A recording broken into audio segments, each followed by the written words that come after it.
O Saber Direito desta semana é sobre direito de família. O curso fala sobre casamento e união estável, nulidades do casamento, conjugalidade, reflexos sucessórios. As aulas são com a professora Patrícia Fontanella. Olá, eu sou a professora Patrícia Fontanella e ao longo desta semana trabalharemos temas relativos ao direito de família e sucessões. Falaremos sobre a arquitetura jusfamiliar contemporânea com temas casamento e união estável, falaremos também da dissolução do casamento e também da união estável, aspectos pessoais e patrimoniais oriundos dessa dissolução. Vamos falar também sobre nulidades do casamento, quando nós temos um casamento nulo e quando nós temos um casamento anulável e também as consequências dessa declaração de nulidade. Vamos falar também de curatela, de interdição ou o que alguns autores chamam de curatela específica, para ao final trazer os reflexos sucessórios do casamento e da união estável. Portanto, na aula de hoje, nós vamos começar falando um pouquinho a respeito da arquitetura jusfamiliar contemporânea e, em especial, dessa permeabilidade do direito de família. O direito de família é um dos ramos do direito mais sensível às transformações sociais. Então, ao longo dos últimos 20 anos, nós tivemos uma série de alterações legislativas e fundamentalmente com a Constituição de 88 e gradativamente essas alterações foram também se refletindo na legislação infraconstitucional. Pois bem, dessa permeabilidade do direito de família a essas transformações sociais, nosso ponto e o nosso marco foi justamente o quê? A Constituição Federal de 88. No artigo 226 da Constituição, nós temos estabelecido como entidades familiares o casamento, a união estável e a família monoparental. Ora, até 88, a única espécie de família reconhecida pelo Estado brasileiro era oriunda do casamento.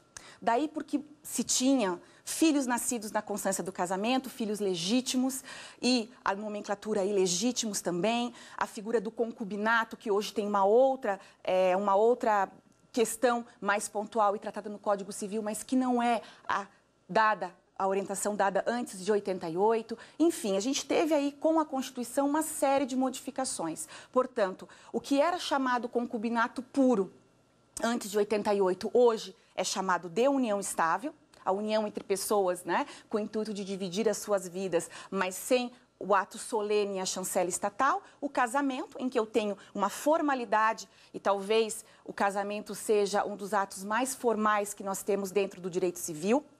E temos também o reconhecimento da família monoparental, aquela família formada por qualquer dos pais e seus descendentes.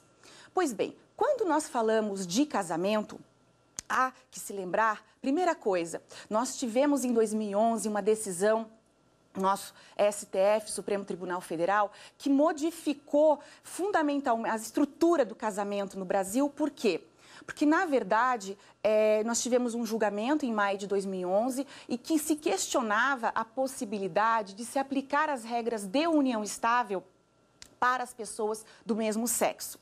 Aí foi o embrião justamente do que hoje nós temos a permissão para o casamento entre duas pessoas do mesmo sexo, não obstante nós não tenhamos ainda legislação específica ou não tivemos alteração no Código Civil. Então, lá em maio de 2011, o STF entendeu o quê? Que o artigo 226 da Constituição, que nos seus parágrafos reconhece como entidades familiares o casamento, a união estável e a família monoparental, entendeu-se que esses parágrafos são apenas exemplificativos. Isso significa o quê? Que se poderia aplicar também, reconhecer outra espécie de entidade familiar, daí as entidades, as pessoas do mesmo sexo que conviviam juntas e era uma luta para que se aplicassem regras de direito de família e, portanto, se aplicou por analogia às uniões entre pessoas do mesmo sexo, ou se preferirem as uniões homoafetivas, as regras aplicadas às uniões estáveis heterossexuais. Artigo hoje 1723 do Código Civil. Portanto, a partir dessa decisão, o que ocorreu?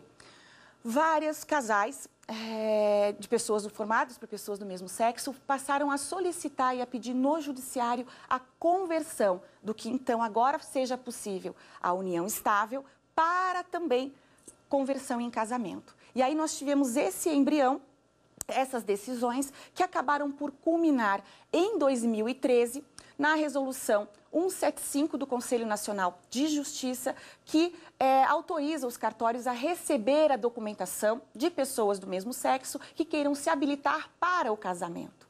Portanto, essa mudança de paradigma, porque até então, no Brasil, o casamento, para que ele existisse, ele teria que ser entre duas pessoas de sexo diferente, passa a ser possível, sendo que então hoje, quando se fala de casamento, nós vamos ter um ato formal, um ato solene de duas pessoas que queiram dividir as suas vidas e aí, obviamente, com a chancela estatal, essa certidão de casamento, independente do sexo. Portanto, essa é uma ruptura muito importante e que traz um novo olhar para o direito de família. A união estável, que é um tema que logo nós já vamos abordar, hoje, e adiantando também, e por conta da decisão do STF de 2011, que deu origem a toda essa modificação também no casamento, nós temos também a possibilidade do reconhecimento da união estável entre duas pessoas do mesmo sexo. Pois bem, falamos do artigo 226, dos seus parágrafos, das espécies de família, vimos também que o rol é exemplificativo, pois então se pôde aplicar por analogia as regras da união estável entre pessoas de sexos diferentes aos casais homoafetivos, para que então nós tivéssemos agora uma família plural. Então a família na contemporaneidade, ela é reconhecida, né? Seja a forma de família que se queira estabelecer, e aí quando se fala, por último, da família monoparental, nós vamos falar justamente dos pais solteiros, das mães solteiras, dos viúvos que cuidam dos seus filhos e que têm a chancela e o reconhecimento do Estado, né, com uma proteção dentro das regras do direito de família. Pois bem, quando nós falamos em direito de família, também é importante que nós tenhamos em mente os princípios do direito de família. Vamos trazer os principais. O princípio da dignidade da pessoa humana, que é um princípio, é um macro-princípio, que dele decorrem todos os demais princípios em maior ou menor extensão, artigo 1º, inciso 3º da Constituição. Princípio da solidariedade social, e que aí nós estendemos para falar de solidariedade familiar, artigo 3º, inciso 1º da Constituição. Igualdade entre cônjuges e filhos, e aí nós vamos encontrar aí derivado, obviamente, do artigo 5º, inciso 1º da Constituição, que traz a igualdade entre o homem e a mulher. Aí vem, para o direito de família, a igualdade na condução da chefia conjugal e a igualdade entre filhos. Parágrafo 6º, artigo 227, que também rompeu com anos de desigualdades entre filhos havidos na constância ou fora de um casamento, né? Para se ter ideia, até 1988, o filho, por exemplo, que era adotado, ele tinha por lei direito a metade da cota em termos de herança, né, de um filho que fosse de sangue dos pais. Então é importante que hoje, não importa, filho havido fora, dentro do casamento, o adotado, ele tem igualdade plena de condições. Um último princípio, princípio da liberdade. Né? Ou seja, nós temos liberdade de escolher a forma com a qual nós desejamos constituir família.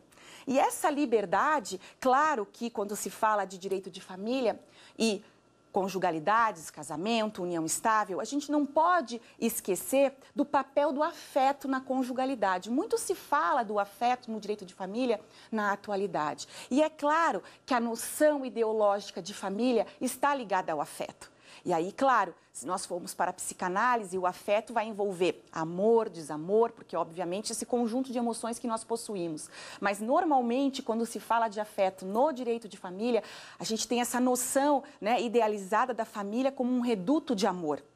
E, claro, que a família, ela é um núcleo tendencialmente de afeto.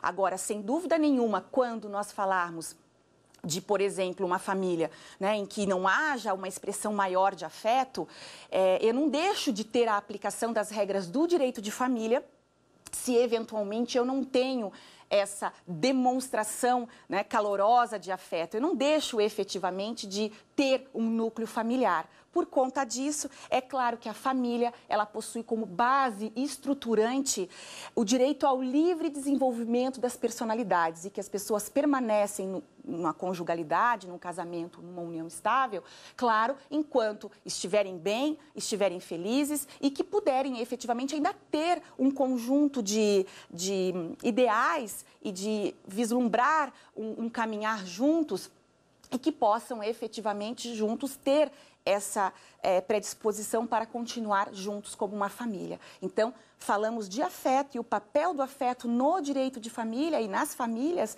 fundamentalmente, é claro, ele é uma noção ideológica que a gente pensa, imagina e caminha para isso. Mas não podemos esquecer, né, que se não há esse afeto que é a nossa idealização, nós não deixamos de ter um núcleo familiar, porque o Estado ele vai dissolver um casamento, se for o caso, através de um divórcio, ou dissolver uma união estável, independentemente dessa demonstração efetiva de afeto. Pois bem, o que é importante também que nós tenhamos em mente? Nós tivemos, em 2015, a promulgação e, consequentemente, né, a publicação do chamado Estatuto da Pessoa com Deficiência. E no seu artigo 6º, houve uma mudança radical de paradigma relativamente à capacidade das pessoas com algum tipo de deficiência intelectual, física, mental.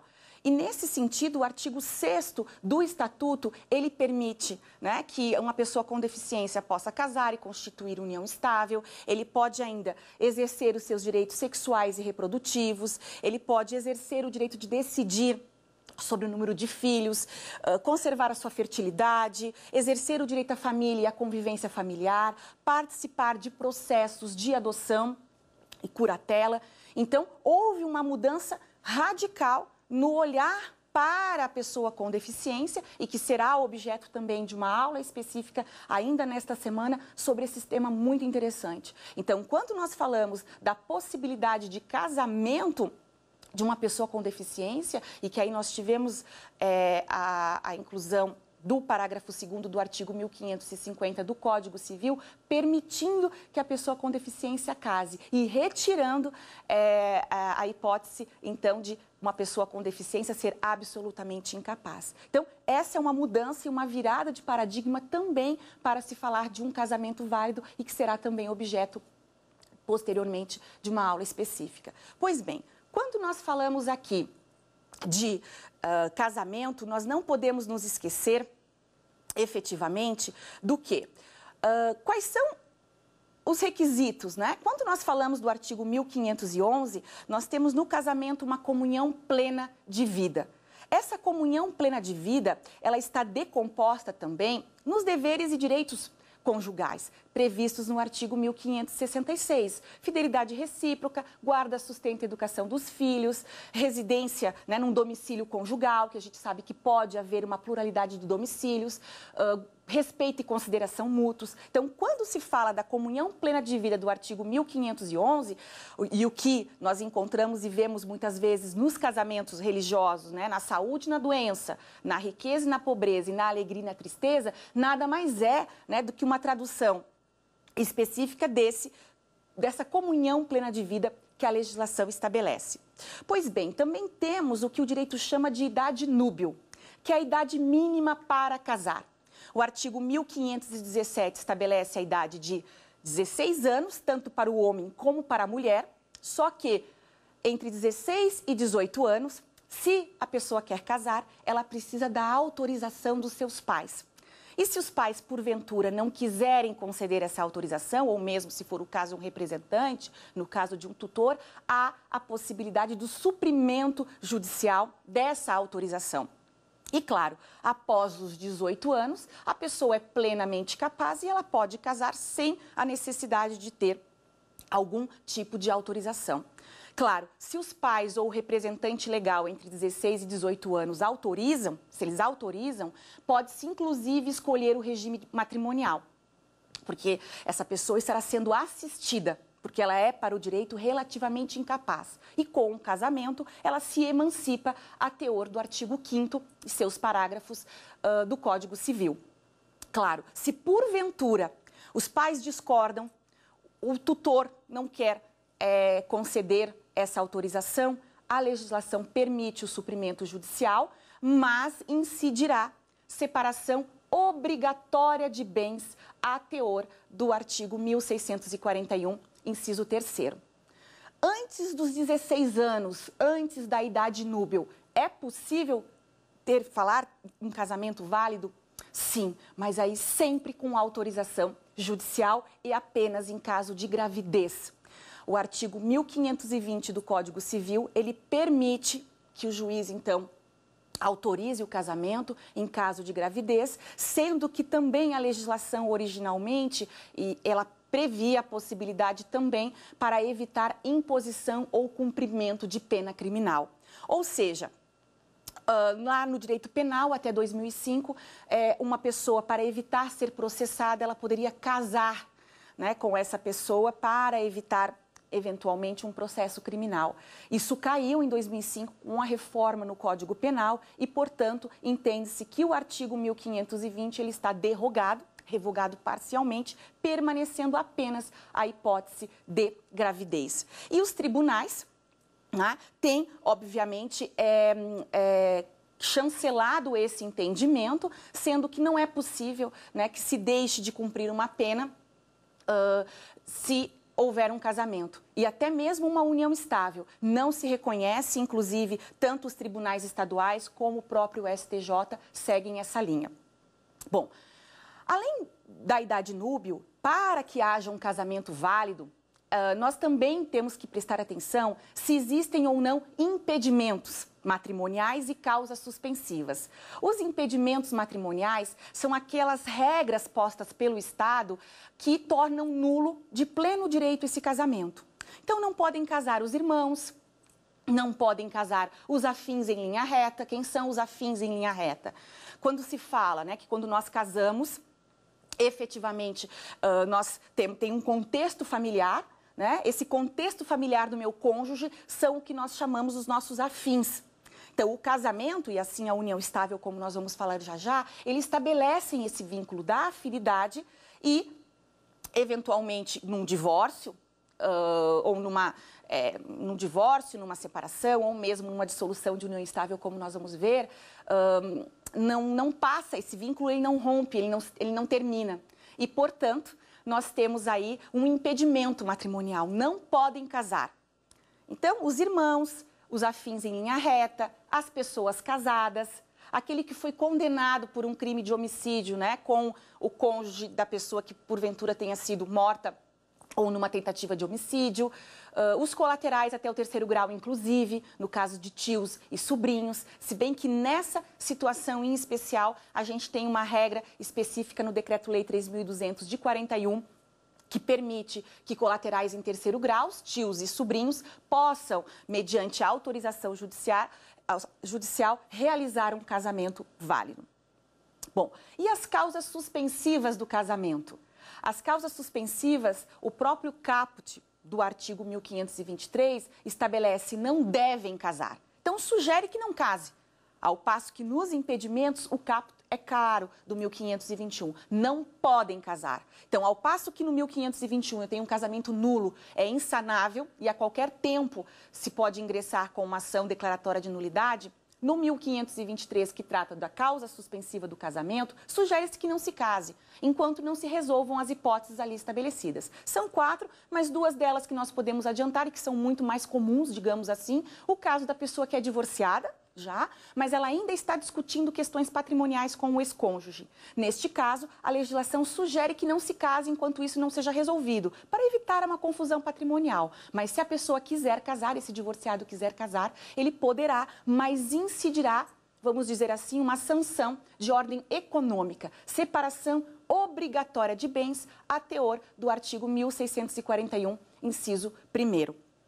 Também uma outra hipótese relativa a causas suspensivas, que também é mais comum, é o viúvo ou a viúva, enquanto não der a partilha aos herdeiros. Enquanto não ocorrer a partilha aos herdeiros, a legislação sugere que não se case. Se porventura ocorrer um casamento antes dessa partilha, também incidirá a separação obrigatória de bens a teor do mesmo inciso 3º, artigo 1641.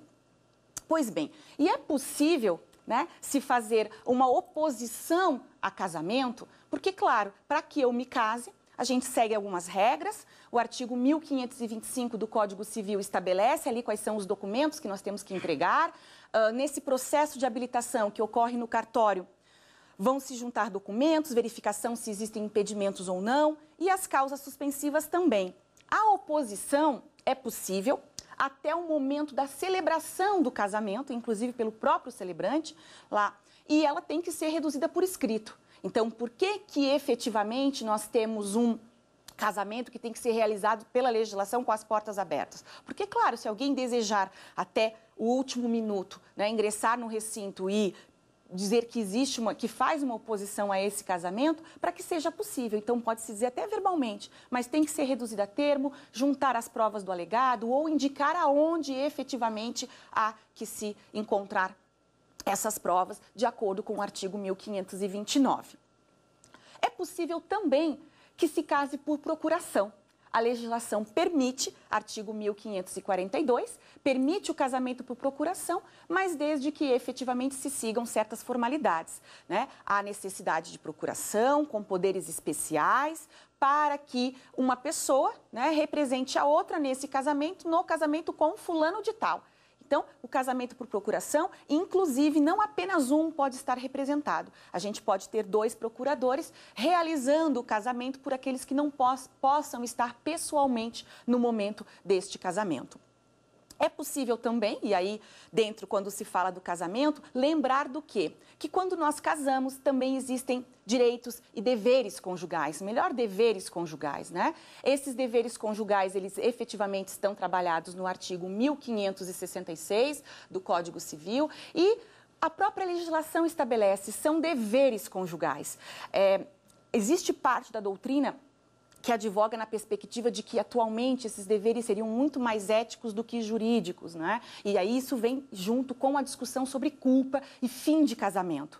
Para nós, a legislação é clara. O artigo 1566 estabelece os deveres conjugais. E é fato que o desamor por si só não vai ensejar nenhuma consequência e a legislação já abrandou muito, né, situações relativas à discussão de culpa e consequências relativas a isso e que nós vamos trabalhar no módulo específico de dissolução de casamento ou mesmo de união estável. Mas o fato é, nós temos como deveres conjugais, inciso 1º, fidelidade recíproca, temos a questão do domicílio, né, conjugal, no inciso 2º, temos a guarda, sustento e educação dos filhos, os pais têm o dever de sustento dos seus filhos menores de idade, temos também como um dever o respeito e consideração mútuos.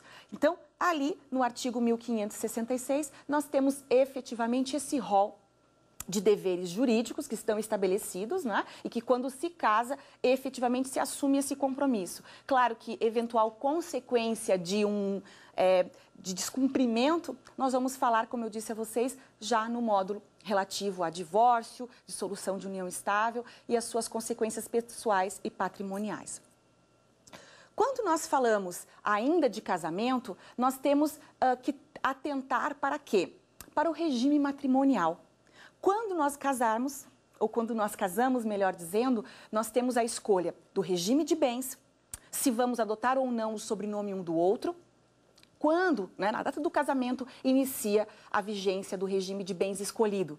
Normalmente ele é escolhido, mas como nós já vimos, a lei, em certas situações, impõe um regime matrimonial, que são as hipóteses do artigo 1641. Eu tenho todos aqueles que casam com infração às causas suspensivas, as pessoas maiores de 70 anos, também há a previsão legal, e temos também todos aqueles que casam com autorização judicial. Essas são as 3 hipóteses em que a lei impõe um regime de separação obrigatória, porque, claro, ao lado dele nós temos também um regime supletivo ou legal, que é o regime da comunhão parcial de bens. Esse regime é o que normalmente as pessoas acabam escolhendo, porque é aquele regime que separa, né, os bens particulares do marido, os bens particulares da mulher, e aí existe um monte comum, né, um patrimônio comum, que é aquele que vai ser adquirido a título oneroso, fruto do trabalho, ao longo do casamento. Então, na hipótese de um divórcio ou na dissolução por morte, por exemplo, aí vai se verificar o que é daquele que sobreviveu e aquilo que, eventualmente, em caso de falecimento, diga-se de passagem, seja agora a herança. Então, numa comunhão parcial de bens, que é aquele que normalmente incide hoje a gente chama de regime legal ou supletivo, justamente porque eu não preciso de pacto antinupcial, eu vou ao cartório no processo de habilitação, eu escolho esse regime, assino junto com o meu cônjuge, eu não tenho maiores formalidades, ao passo que se nós quisermos, num casamento, um outro regime que não seja o regime da comunhão parcial de bens, eu tenho que fazer pacto antinupcial. E esse pacto antinupcial, a legislação também estabelece que tem que ser realizado por escritura pública, e aí eu vou escolher. Dentre os regimes que eu tenho no Código Civil, nós temos lá separação de bens convencional, vamos falar também da participação final nos aquestos e comunhão universal de bens. E aqui nós podemos lembrar que até 77, o regime supletivo ou legal era o regime da comunhão universal de bens, que é aquele regime, digamos, em que eu tenho uma grande massa em comum, pouca coisa não é partilhável, estão as hipóteses no artigo 1668 do Código Civil, e que normalmente era o regime que os nossos avós, muitos dos nossos pais casavam, né? Porque na verdade não existia divórcio no país. O divórcio data de 77. Foi necessária uma emenda constitucional e, posteriormente, nós tivemos uma lei que veio regulamentar a disposição constitucional, que é a Lei 6.515 de 77, e aí, por passar a ter divórcio no Brasil, também se alterou o regime legal ou supletivo para o da comunhão parcial, que é justamente aquele que preserva, como eu disse a vocês, o patrimônio particular do marido e o patrimônio particular da mulher. O que seria esse patrimônio particular? Vamos imaginar o que eu tenho já por herança quando eu me caso, ou mesmo na constância do casamento eu recebo em função de uma herança, ou uma doação que venha apenas no meu nome, também é considerado bem particular, e o que eu tenho antes. Então, esses são bens particulares que, porventura, numa hipótese de um divórcio, ou se tratar de uma união estável também, vão ser preservados. Não há uma comunicação. Ao passo que no regime da comunhão universal de bens, tudo se comunica, né? Inclusive herança, enfim. Então, nesse sentido, é que o regime de bens é muito importante. É importante, sim, que se discuta a respeito, que o casal, né, os nubentes, discutam qual o melhor regime que atenderá às intenções daquele casal. Além disso, né, nós falamos dos casos de separação obrigatória. É possível que mesmo quem esteja num regime de separação obrigatória, e aí, então já ficam esses bens separados, mas é possível também que se faça um pacto antinupcial para evitar a incidência de uma súmula que ela relativiza um pouco a separação obrigatória. Posso fazer um pacto? Então, imaginemos uma pessoa com mais de 70 anos. A legislação estabelece o quê? Separação obrigatória.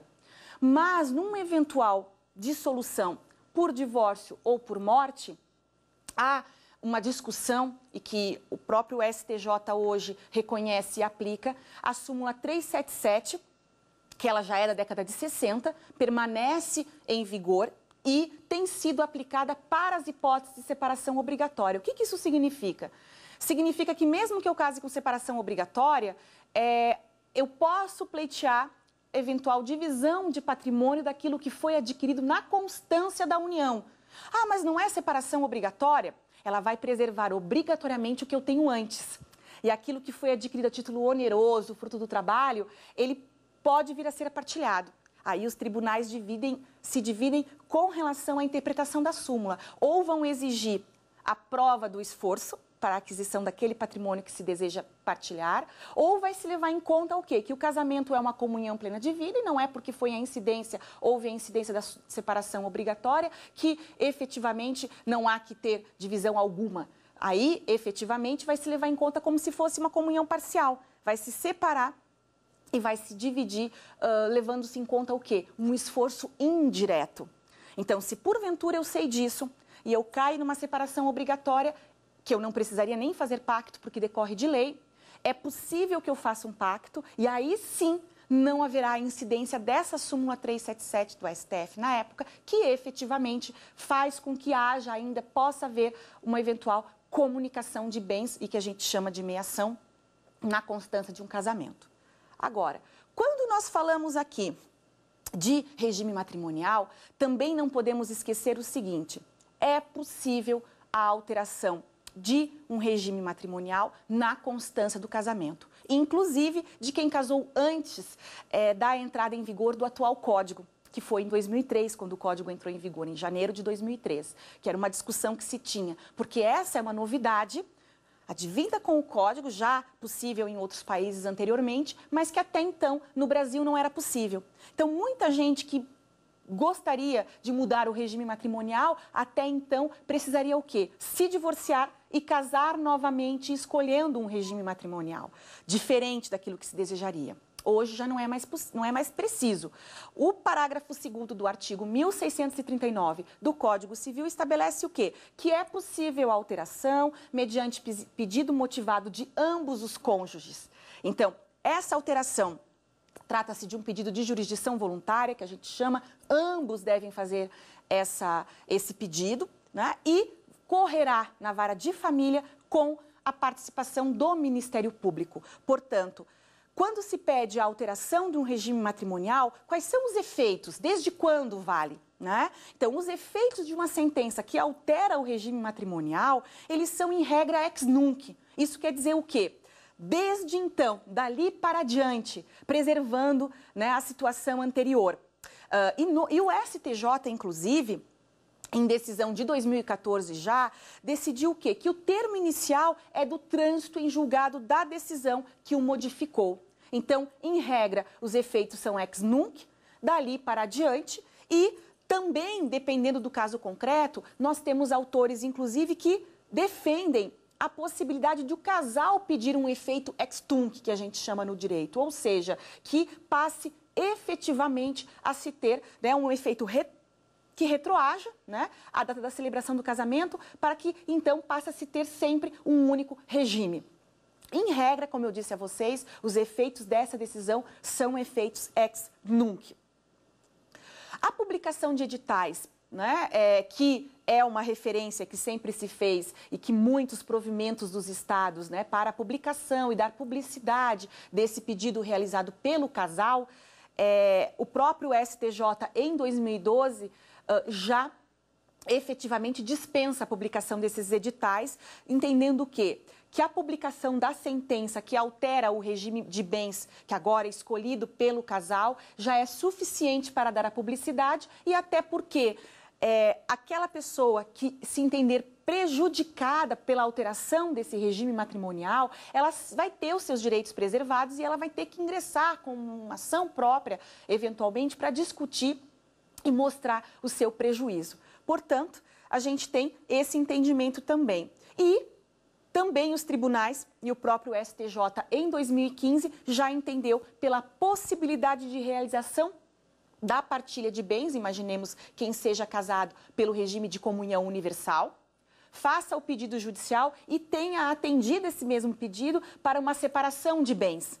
É claro que haverá que ter nesse processo a partilha dos bens para que a partir dali, então, esse casamento siga com o regime até então, esse novo regime que foi efetivamente escolhido.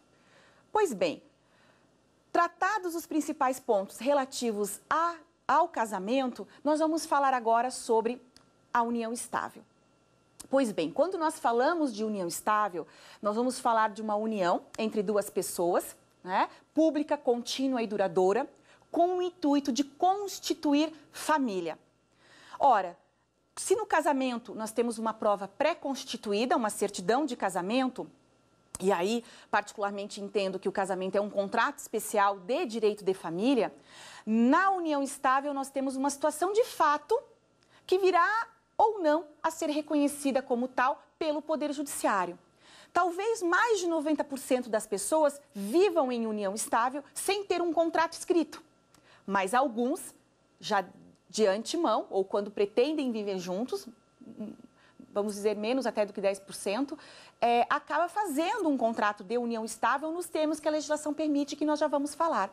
Então, Na união estável, nós costumamos dizer que normalmente a prova é pós-constituída, é uma situação de fato, que se for o caso depois em juízo, poderá já de plano ser reconhecida por ambos a existência dessa união estável, ou podemos ter até um deles que diga que não era uma união estável, para eventualmente separar algum patrimônio, a data. Por isso que quando se fala no casamento, eu tenho essa prova pré-constituída, porque eu já sei desde quando efetivamente o meu regime matrimonial incidirá. Na união estável, muitas vezes nós temos discussões no judiciário quando ela começou, porque daí é importante justamente pela questão patrimonial, para saber se há ou não direito sobre algum bem, em que medida eu terei esse direito, e depende sim, muitas vezes, de prova, e essa prova será, de prova testemunhal, prova documental, que consiga efetivamente comprovar desde quando esse casal tinha o intuito de constituir família. Mas nem sempre foi assim. No Brasil, como eu disse inicialmente, até 88, a única espécie de família reconhecida pelo Estado era a oriunda do casamento. Era a família legítima, daí, como eu disse, filhos legítimos e a filiação ilegítima.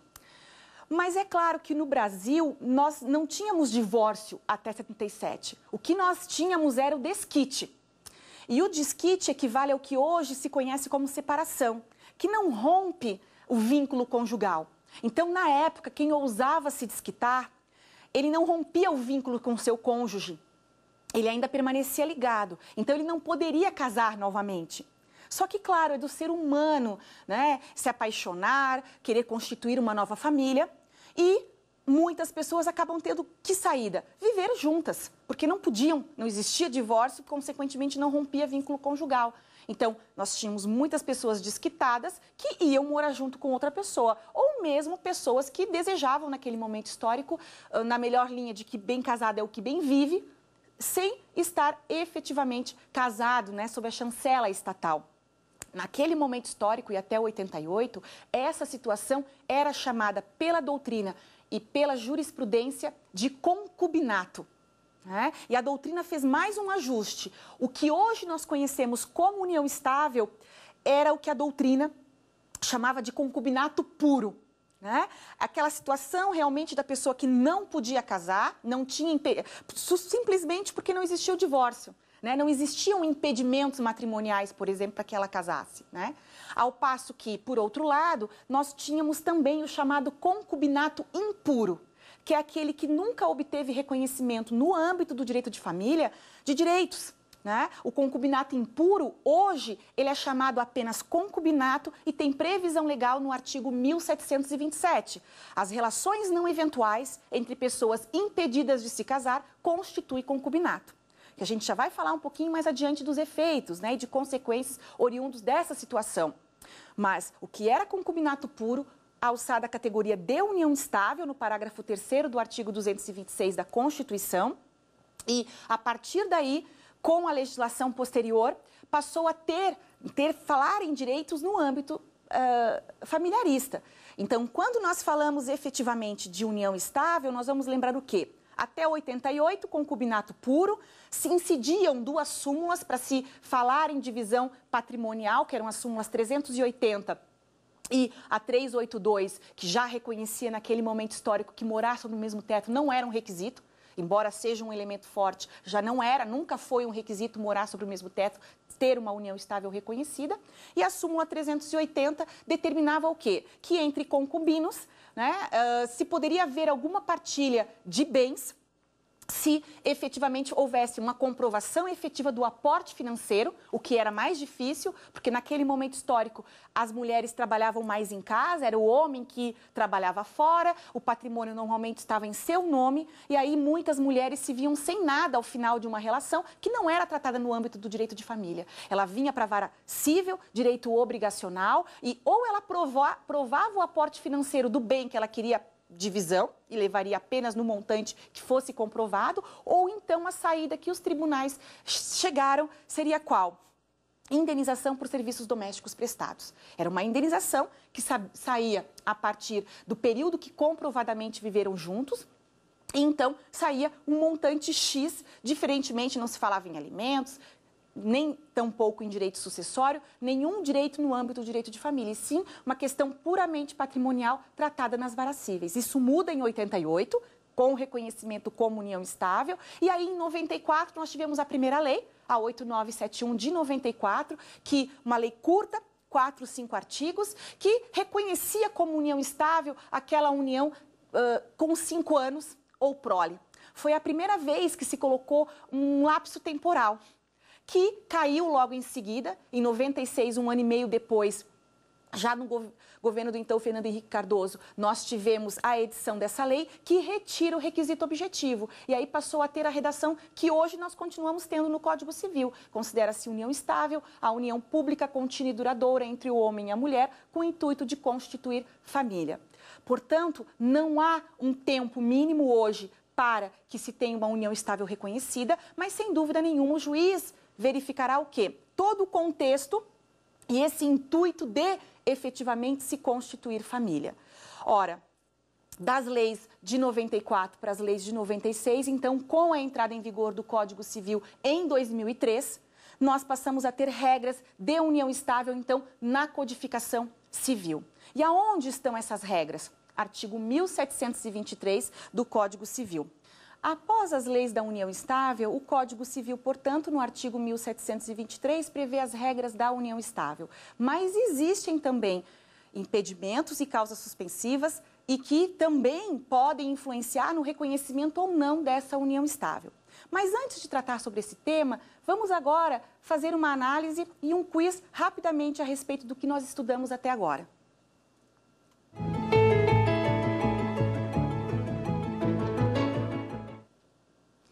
Considerando os requisitos legais para o casamento válido e o reconhecimento de união estável, assinale a alternativa incorreta. As causas suspensivas do casamento não impedem a caracterização da união estável? Como regra geral, a convivência pública contínua e duradoura de pessoas impedidas de se casar, mesmo quando existente o objetivo de constituir família, não caracteriza a união estável? C. A autorização dos pais para o casamento de menores com 16 anos de idade, uma vez dada, é irreversível? E D. Excepcionalmente, em casos de gravidez, será permitido o casamento de quem ainda não alcançou a idade núbil? Pois bem, a resposta correta aqui é a letra C. A autorização dos pais para o casamento de menores com 16 anos de idade, uma vez dada, é irreversível. Óbvio que, a partir do momento que é dada a autorização, dificilmente haverá a possibilidade dos pais efetivamente reverterem essa autorização. Mas a lei permite que até o momento da celebração do casamento, os pais que efetivamente tenham conferido essa autorização, revertam-na. Portanto, como o quiz pede a incorreta, a letra C efetivamente é a letra correta. Pois bem, na existência de impedimentos matrimoniais, também não haverá a existência de uma união estável reconhecida. Portanto, se no casamento a pessoa tem uma nulidade, obviamente que se ela tem impedimentos matrimoniais, ela também não terá a sua união reconhecida como estável. Quando nós temos causas suspensivas, também não impedirá o reconhecimento da união estável, como não impede o reconhecimento de um casamento. Mas os tribunais, inclusive o STJ, já afirmaram o entendimento segundo o qual aplicam-se à união estável as regras de separação obrigatória de bens, se eventualmente essa união estável se constituir com causa suspensiva. Temos ainda uma outra situação que é bastante peculiar do Brasil. Pessoas que são casadas no papel, mas já estão em união estável com uma outra pessoa. O direito dá um nome de separação de fato. A pessoa convive maritalmente, não convive mais maritalmente, e já está numa união estável, mas está casada no papel. Então, para o direito brasileiro, se não houver mais convivência marital, efetivamente há a possibilidade de ter o reconhecimento dessa segunda união, dessa união estável, embora ainda efetivamente exista um casamento no papel.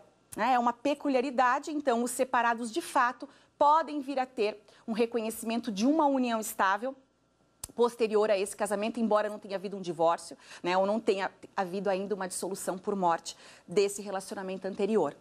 Agora, Quando nós falamos, né, de união estável, os tribunais já fixaram alguns parâmetros, quais sejam: não se reconhece união estável ausente a idade núbil. Claro, se eu também, num casamento, tenho regras específicas na união estável, que é uma relação mais informal, também não se teria coerência dentro do sistema, então também assim reconhecido, porque não está na legislação.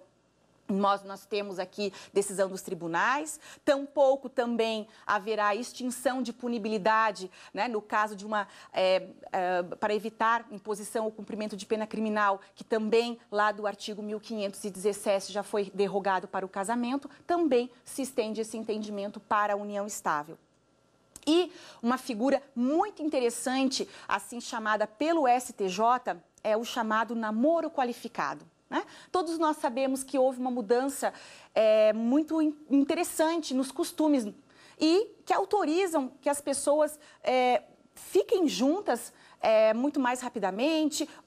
Um namorado dorme na casa da namorada. Bom, qual o limite, né, quando efetivamente passa a se tornar uma união estável?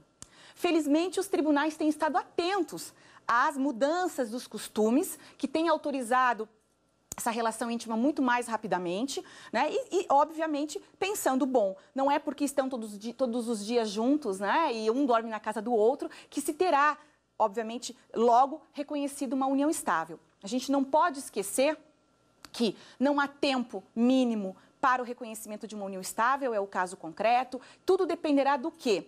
Dessa convivência pública, contínua e duradoura com o intuito de constituir família. E foi isso que levou, né, o STJ a se manifestar em 2015 numa situação muito específica. O casal era namorado no Brasil, um deles foi viver fora do país a trabalho e aí, consequentemente, a namorada foi junto. Quando voltaram, noivaram e vieram a casar. Já no divórcio, né, um deles pleiteou um patrimônio que havia sido adquirido, fruto do trabalho, no período em que viviam juntos no exterior. Né? O STJ, então, após todos os recursos, chegou no STJ e se deu o nome de namoro qualificado, aquela situação que eles viveram no exterior, né, que não se tinha o intuito de constituir família, ainda efetivamente, mas por uma situação pontual, né, de estudo, de trabalho fora, e que esse intuito de constituir família só se firmou depois, quando noivaram e vieram a casar. E, portanto, reconhecido aquele período anterior como um namoro qualificado, se excluiu da partilha desse casamento um imóvel que havia sido adquirido por um deles antes, efetivamente, do casamento. Então, não se reconheceu aquele período que eles viveram juntos como união estável. Mas é um tema polêmico. É um tema polêmico porque justamente nós acabamos encontrando, né, nos casos concretos, situações, né, que precisam ser discutidas e que é só o magistrado que poderá, a partir das provas amealhadas no processo, verificar quando iniciou, se há uma discussão, né, quando iniciou o regime de bens, para que se possa fazer uma partilha adequada, oriunda daquela relação familiar. Quando nós falamos também de união estável, existem direitos e deveres convivenciais, artigo 1724 também, na mesma linha do casamento, apenas se utilizando a expressão lealdade ao invés de fidelidade recíproca. Temos os efeitos predominantemente patrimoniais da união estável, o artigo 1725, que estabelece efetivamente o regime da comunhão parcial de bens para aqueles que estão em união estável, salvo o contrato escrito. A legislação só exige que o contrato seja escrito, não exige que seja por instrumento público. Inclusive, o STJ recentemente se manifestou a esse respeito, né? E, claro, que é possibilidade de se afastar esse regime da comunhão parcial com um contrato escrito. Aí os conviventes podem escolher comunhão universal, separação de bens, participação final nos aquestos, que são os regimes postos à disposição no Código Civil, lembrando que eles não são típicos, a gente pode mesclar, né? E pouca gente até sabe, ou mesmo não há tanto costume, mas é possível que o casal, tanto no casamento como na união estável, customize as questões patrimoniais, né? E que possa ter uma parte que se comunique, a outra não, dentro do que a própria legislação permite. Bom, quando nós falamos de contrato de união estável também, É importante notar que o próprio STJ recentemente entendeu o quê? Que os efeitos de um contrato realizado de união estável são efeitos ex nunc, dali para diante, né? Então, se estão em união estável já há 3 anos e efetivamente fazem agora um contrato de união estável, esse contrato e o regime por acaso escolhido, que seja diferente de uma comunhão parcial, ele vai valer dali para diante. Quando falamos ainda de outorga conjugal, nós vamos falar o quê? Da necessidade de autorização, por exemplo, para uma venda de um bem, né? No casamento se exige, artigo 1647, com exceção do regime de separação absoluta, ao passo que na união estável a gente não tem regra própria. Então, nesse sentido, os tribunais um pouco que divergem sobre essa necessidade da outorga, mas prevalece o entendimento de que na união estável, como não temos regra própria, a gente não exige essa anuência, porque lá no casamento é possível pleitear-se anulação. No caso da união estável, né, o cônjuge que se sentir prejudicado. Na união estável, eles vão ter que se resolver entre eles e resguardar o direito do terceiro. Pois bem, vamos chamar mais um quiz para que efetivamente nós possamos conversar um pouquinho mais a respeito do tema.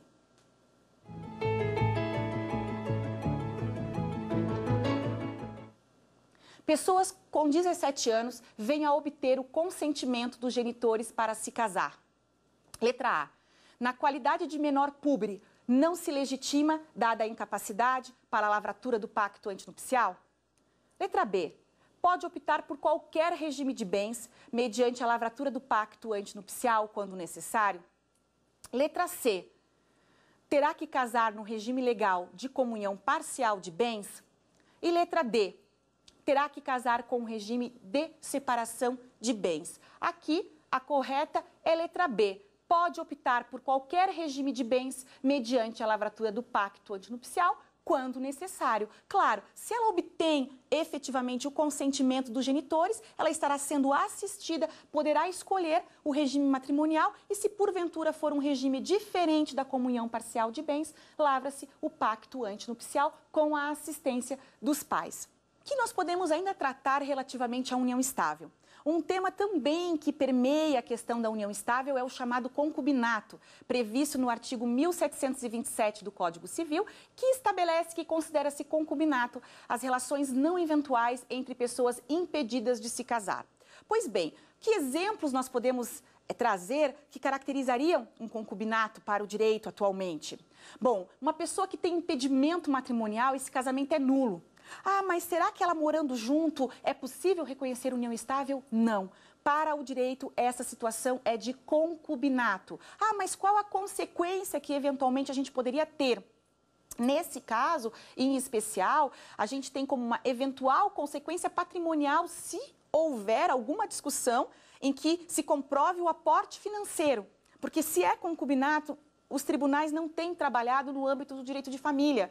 Eles vão dizer que não cabe alimentos, não vai caber direito sucessório, por conta da previsão do artigo 1727. A questão e a figura dos amantes, né? Alguém que é casado, convive maritalmente com o seu cônjuge e tem um relacionamento não eventual com uma outra pessoa. Para o direito, pelo artigo 1727, também é chamado concubinato. Então, nesse sentido, e as discussões a respeito de famílias simultâneas, nós tivemos, né, e temos correntes, na verdade, doutrinárias e jurisprudenciais que discutem esse tema. Concubinato, puro e duro, artigo 1727, relação meramente obrigacional. Se esse casal quiser alguma discussão, ele vai ter que trabalhar isso à luz, né, da regra que veda o enriquecimento sem causa. Há também aqueles que vão entender que é possível, se aquele que se relaciona, por exemplo, com uma pessoa casada e não tem conhecimento que ela é casada. Aí vai se trabalhar a chamada união estável putativa, artigo 1561, que traz, né, na verdade, do casamento putativo, do 1521, em analogia para essa união estável. Então, alguém que é casado constitui uma união estável, essa pessoa não sabe que ela é casada, está de boa fé. Então, por analogia, há quem defenda a possibilidade de aplicação das regras do artigo 1561, que são aplicadas para o casamento putativo, e aí tratando-se de união estável putativa. E, por fim, uma última corrente, capitaneada pela desembargadora Maria Berenice Dias, hoje aposentada, né, e que na sua obra Manual de Direito das Famílias, em que ela, desde sempre, com alguns posicionamentos de vanguarda no tema, desde as uniões entre pessoas do mesmo sexo, até mesmo as questões relativas às famílias simultâneas, o que ela efetivamente aponta e aborda aqui?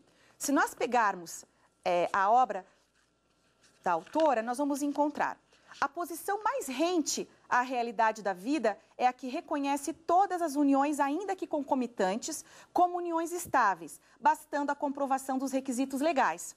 Negar a existência de famílias simultâneas, quer um casamento e uma união estável, quer duas ou mais uniões estáveis, é simplesmente tentar fazê-las desaparecer.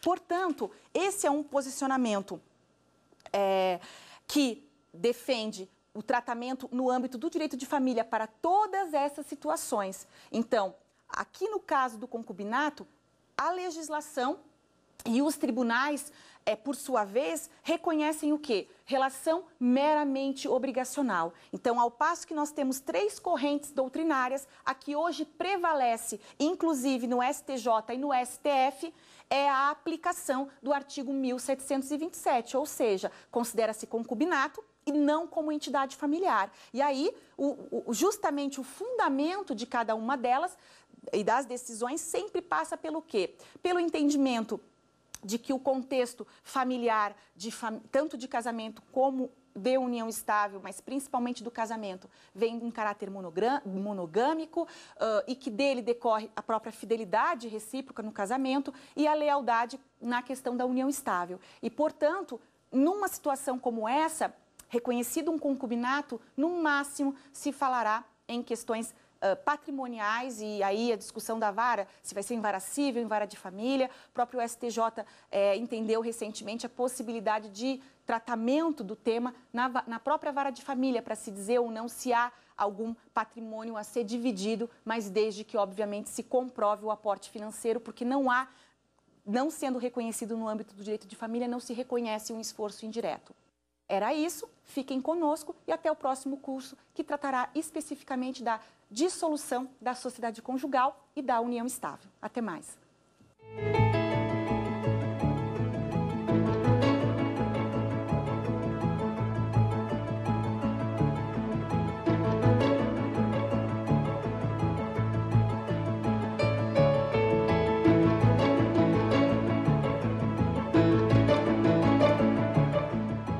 Gostou das aulas?